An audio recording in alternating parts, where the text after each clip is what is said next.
لاف یعنی جایی که ای درا پاش باعث تحریک پریدن روی سفینه.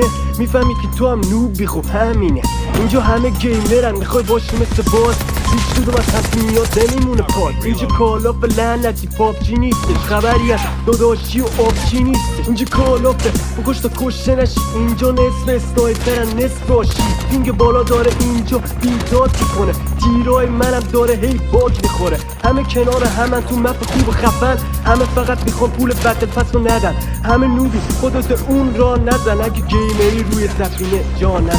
اکتیویژن پاشو یه چند تا باگ بد دارم، اکتیویژن پاشو ریجن هند خوب با هم کجاهاشو دیدی تازه اول باگم. اکتیویژن من این نوبم خب گانه بد دارم. اکتیویژن پاشو یه چند تا باگ بد دارم، اکتیویژن پاشو ریجن هند خوب با هم کجاهاشو دیدی تازه اول باگم. اکتیویژن من این نوبم خب گانه بد دارم.